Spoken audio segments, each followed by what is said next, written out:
journey for every actor, every performing artist, and yes, we were all raw stars, and there is a beginning.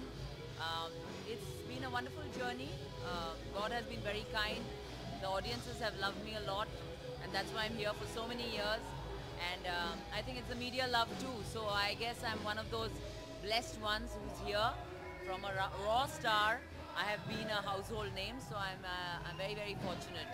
Media love की बात की अभी आपने थोड़ी देर पहले, पर ऐसा नहीं लग रहा कि आप कहीं पे मीडिया को प्यार कर रही हैं? 3 घंटे से आपकी एक बाइट के लिए रुके थे सर। अच्छा, मैं तो बहुत देर से वेट कर रही हूँ खुद भी वैन में।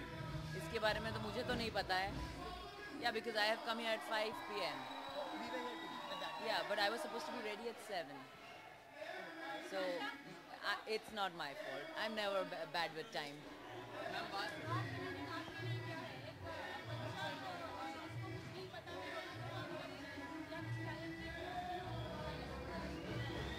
देखिए, रॉ का मतलब, specially for this India's raw star, is about these already established artists who have definitely done something in their fields, and they are given this big national podium to showcase their talent and become a huge superstar.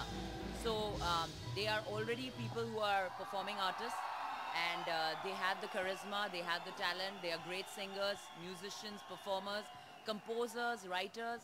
So they have a lot of talent, and I think this particular contest is giving them a podium to become superstars. Ma'am, creature की अगर बात करें तो उस movie ने काफ़ी hype बना दिया है, काफ़ी अच्छा एक रिस्पांस आपको मिला है।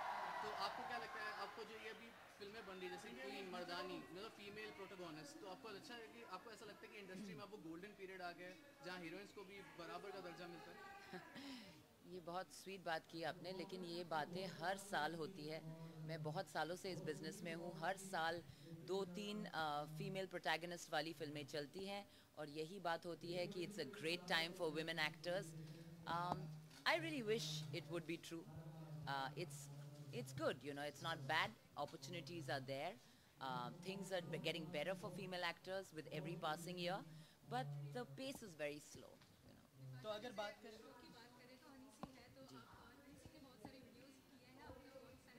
जी, देखिए, Honey Singh has the magic touch, he is the man, Midas man of music.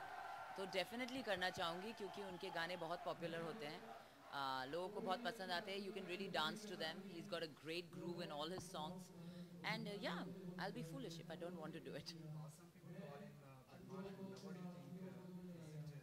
देखिए, मैं मिली नहीं हूँ हनी से कभी भी, आज पहली बार मिलूंगी, but he has got a very good personality which reflects on the show and also in all his songs. He looks good. या, बदमाशी तो थोड़ी होनी चाहिए, वरना क्या मज़ा है। थोड़ी सी बदमाशी अच्छी होती है लोगों में। तो बिपाशा, बदमाशी की बात, आप इतना फिल्म को प्रमोट कर रहे हैं, कहीं आप रायपुर गए, अभी आप इस शो में आए, तो आपको ये प्रमोशन से क्या आप तंग नहीं होती, या आपको और एक्साइटमेंट होती है? देखिए, एक बात कहती हूँ, अगर आप अटैच्ड हैं अपने प्रोजेक्ट के साथ, आपको विश्वास है आपने अच्छा काम किया है, और ऑडियंसेस एंटरटेन होएगी, and specially for film like creature, जो एक नई फिल्म है, जिसको एक्चुअली ऑडियंस को अंदाज़ा नहीं है कि क्या फिल्म है। मुझे लगता है जो क्रीचर का फर्स्ट शो लगेगा वो उसका बेस्ट प्रोमो होगा। You know, that's going to establish what kind of a film it is. क्योंकि यूट्यूब में देख के, यहाँ देख के, आप लोग को कुछ छोटे टीवी पे देख के आपको कभी समझ नहीं आएगा what kind of special effects we have done, unless you see it in the theatres. You don't know what Creature 3D is all about. So it's my humble request that people should give it a chance and watch this film because it is very enjoyable. तो बदमाशी की बात की थोड़ी देर पहले आपने, जी। You know, तो आपके अंदर ऐसी कौन सी बदमाशी है जिससे यू नो आपके आसपास के लोग थोड़ा परेशान हो जाते हैं? बट परेशान कोई नहीं होता है। मैं एंटरटेन करती हूँ अपनी बदमाशी से। मुझे मेरा एक मोड है, ब्रैट मोड सब कहते हैं मुझे। मैं थोड़ी यू नो फ्रेंड सर्कल में और फैमिली के साथ एक ब्रैट मोड जब भी होता है, मतलब कि थोड़ी बदमाशी। मेरी जो नीस है 7 साल की है, तो लेकिन मेरी दीदी को लगता है कि वो बिल्कुल मेरी तरह है। सो जो थोड़ा सा बचपना है मुझ में, उससे मैं एंटरटेन करती हूँ। वो किसी को हार्म नहीं करता है, पर थोड़ा थोड़ा मम्मी को परेशान करना, दीदी को परेशान करना, वो या मेरे मेकअप आर्टिस्ट को, जब वैन में मैं वेट करती रहती हूँ, कुछ करने के लिए नहीं होता है, तो मैं थोड़ी थोड़ी बदमाशियाँ करती हूँ जिससे सबका मनोरंजन होता है। सो अगर रॉस्टर और क्रीचर की कोलैबोरेशन की बात करें, रॉस्टर और क्रीचर की कोलैबोरेशन की बात करें तो आज स्टेज पे क्या क्या क्रीचर गिरी दिखने वाली है? देखिए रॉस्टार और क्रीचर में बहुत सिमिलैरिटीज़ हैं। उनकी जो खाट है उन लोगों के लिए क्रीचर है। वो लोग खाट से बचना चाहते हैं, जूझते हैं, लड़ते हैं कि उनको ठाट मिले, वो गोल्डन चेयर। और मैं अपने रियल लाइफ जो 20 से लड़ रही हूँ क्रीचर 3D में, so there is a lot of similarity. और आज मज़ा आएगा। You know I always have enjoyed live shows like this, talent contest में जब भी गई हूँ प्रमोशन के लिए जाती हूँ, लेकिन एक्चुअली एंटरटेन होके आती हूँ। And I become a follower of that show, और I have already followed the show. So yeah, look at them, they just sing, they're just so talented. So you said that your film is like a little different and people should watch it on the big screen.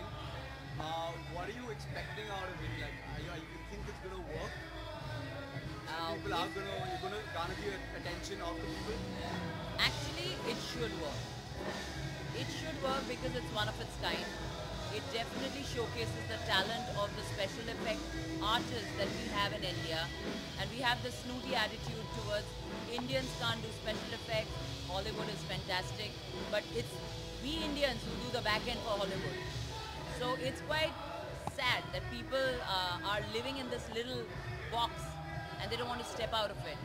So if somebody's taken the risk and wanted to make something new, I think the audiences are intelligent. They will give it a chance. Vipasha, अगर creature की बात ऐसा कौन सा living creature जिससे आप सच्ची में डरते हैं? ये तो चलो अरे मैं छिपकली से बहुत डरती हूँ। हाँ, अगर छिपकली इधर आए तो मैं घर पहुँच जाऊँगी 1 सेकंड में।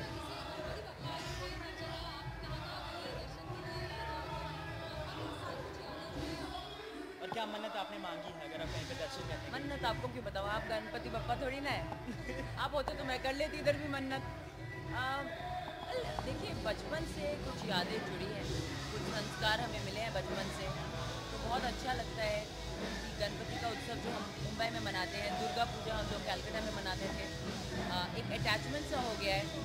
कल एक्चुअली तारक मेहता के शो पे गई थी मैं, और वहाँ पे गणपति की आरती की हम लोगों ने, और actually during the shooting I was actually praying.